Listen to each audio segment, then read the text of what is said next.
कल मर्यादा पुरुषोत्तम भगवान श्री राम का जन्मोत्सव मनाया जा रहा था। तब ये खबर सावली से सामने आ रही है, जहां पर रामनवमी के पावन पर्व को बेहद ही उत्साह से मनाया गया था। दरअसल हर साल की तरह इस साल भी रामनवमी के पावन पर्व पर सावली नगर में भव्य शोभा यात्रा निकाली गई थी। बड़ी तादाद में राम भक्त जय श्री राम के नारे लगाते हुए इस शोभा यात्रा में शामिल हुए थे। सुबह से ही राम मंदिरों में पूजन अर्चन जारी था।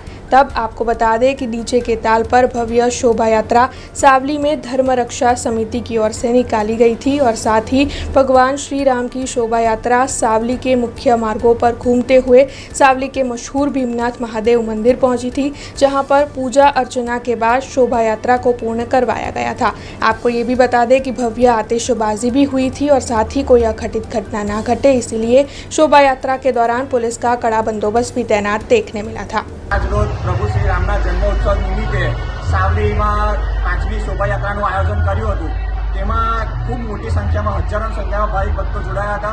આજ રોજ સાવલીમાં જાણે રામમય બની ગયું હોય, જ્યાં સાવલી નગરમાં ઠેર ઠેર રામ ભગવાનની પ્રતિમાનું સ્વાગત કરવામાં આવ્યું હતું અને ફૂલહારથી સ્વાગત કરીને આરતી ઉતારવામાં આવી હતી। અને આ જ રીતે સાવલી નગરની જનતા અને સાવલી તાલુકાની જનતા આવી રીતે સાથ સહકાર આપે અને આ જ રીતે આવનારા સમયમાં આપણે ખૂબ મોટી સંખ્યામાં આવી શોભાયાત્રામાં જોડાઈએ અને આવું નવું આયોજન કરીએ તો સાવલી નગરની जनता અને તાલુકાની જનતાને હું ખૂબ ખૂબ દિલથી આભાર વ્યક્ત કરું છું। हमसे जुड़े रहने के लिए हमारे YouTube चैनल को सब्सक्राइब करें और नई वीडियो की नोटिफिकेशन के लिए बेल आइकॉन को दबाएं।